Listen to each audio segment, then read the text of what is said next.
I took the trials bike out of the backyard for the first time in my life.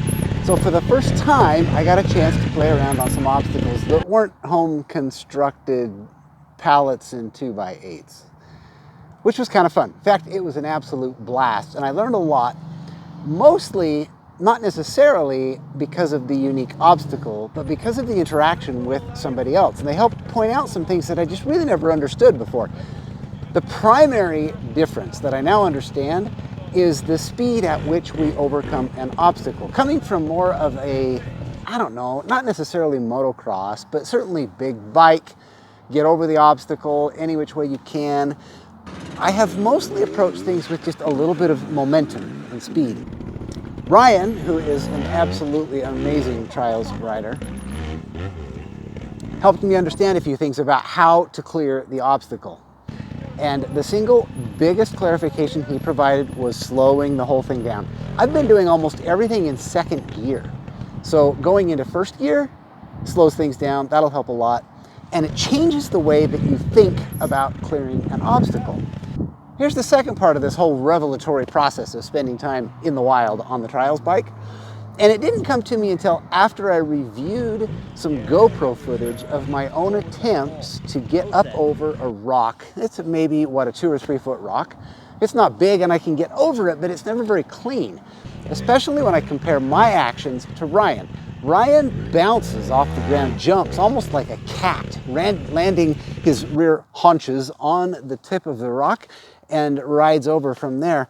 I tend to bring the front wheel up and then use the rock to climb over the top, which is more like, I guess, a splat or something different. And arguably, I suppose the double blip does that as well. But what is probably more interesting is learning to jump off the ground using the momentum that you transfer from forward momentum to upward momentum as you hit the face of the rock, and then jabbing the throttle while the rear tire is still on the ground, coming off the throttle before you ever even hit the rock with the rear tire. This concept was, for whatever reason, completely foreign to me, right? I don't climb up the rock, I jump up the rock like a cat. Here's the other thing I noticed in that little video footage. If you listen for the RPM of the engine, Ryan and Mike both rev the engine way higher than I do. Mostly Ryan, Mike a little higher than I do, and I'm just kind of anemically bouncing over that. So what I learned is that I need more RPM sooner. So before I try to get my tire to even contact the vertical face of the obstacle, get some flywheel load, pop the clutch at that point, and you actually come off the throttle about the same time you pop the clutch, at least so it seems. All right, that was my learning experience. Now I need something a little different than the obstacle that I've been playing on to try some of this. Something that's a little lower penalty if I come up short or miss a little bit. So I decided I needed a rock or a log or something. And the more I thought about it, the more I realized that whatever I did was going to be a problem. Big rock's hard to move. Like I'd need a skid steer just to drag it around. A log, similar problem, but then the log moves around. And so then the idea came to mind that I could use scrap wood to fabricate a log/rock. And so I did. I had no 3/4 inch plywood and I needed some, but I did have some 3/8 inch plywood. And so I took 2 sheets, glued them together to create myself some 3/4 inch plywood. Then I cut those sheets into a 4-foot diameter circle, chopped them in half, so I now have 2 half circles, layered some 2x4s around it as the drive surface. And while there are some gaps left in the drive surface, I don't think they'll matter. I guess we're about to find out. And I have fabricated myself a fairly portable and yet I think static obstacle that I can play around on that's lower penalty than a nearly vertical face on my pallet contraption. So I haven't even ridden over the thing yet.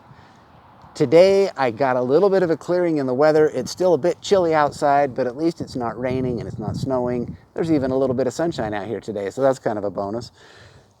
So I'm going to play a little bit on this obstacle and see what happens. Again, the goal is more of a jump off the line. I may add a kicker a little later after I try this a little bit to help get the rear wheel up, but I at least wanted to play with this idea just a little bit more. And based on the learnings from the video footage, see if I can apply that to my little homemade obstacle here. Yeah, so we'll give it a go.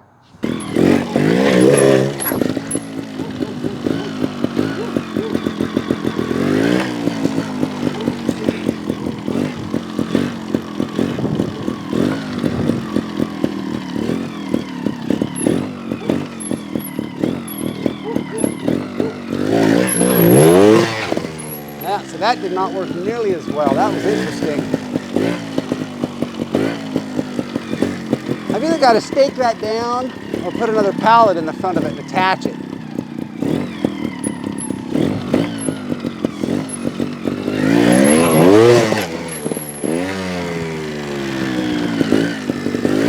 I'm getting the RPM up better.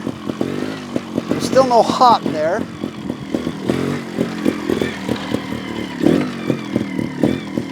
Kind of fun anyway.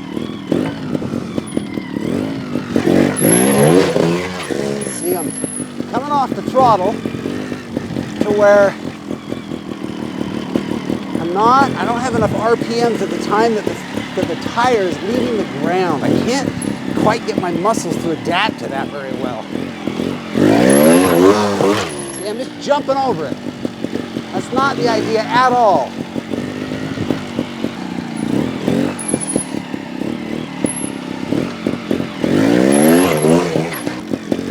Using the obstacle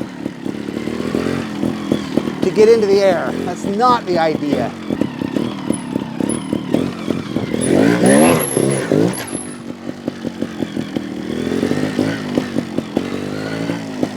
It was a little simpler.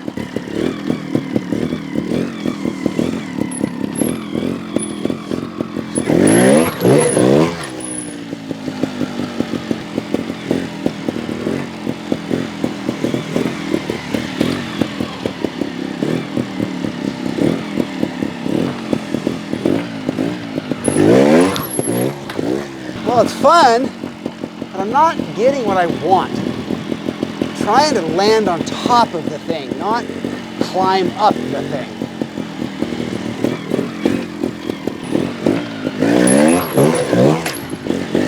Well, it probably would help to have a pallet on there so it doesn't move around quite as much. It's a fun change of scenery a little bit.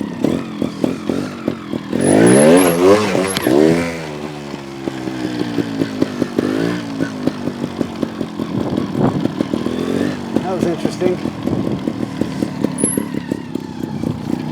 Nothing like a real rock, I guess.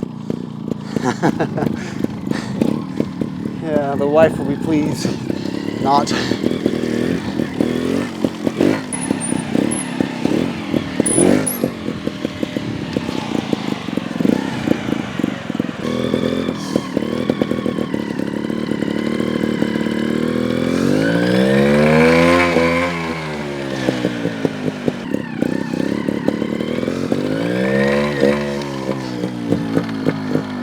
Still trying to teach or train my wrists and my fingers what to do here. I think the idea is a bounce while the throttle is loaded and then pop the clutch with a hop, letting off the throttle as I pop the clutch. Wow, there's just too many things going through my head to be able to stack all that up. Down and then boy, it's pretty slippery, I don't know.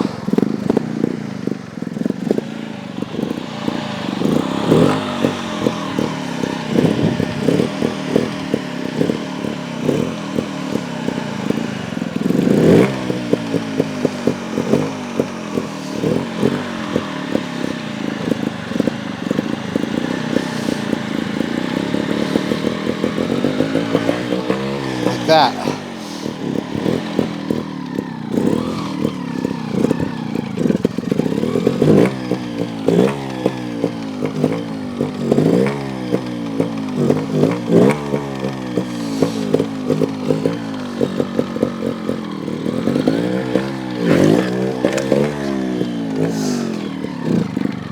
So I want to push down, and my thinking is that I've got to release the clutch while I'm pushing down so that I can get traction. The problem is that's too soon, because that sends the bike funny. It actually has to be timed just right so that I push down, and I think I release the clutch at the bottom of the travel so it can spring up. Well, I'm pretty sure I just ran it out of gas. So that's probably it for now. But that right there is, I think, a way better way to train for the type of thing I'm trying to do than maybe the vertical face of the other one. So I'll put some gas in it and give it a go in a little while.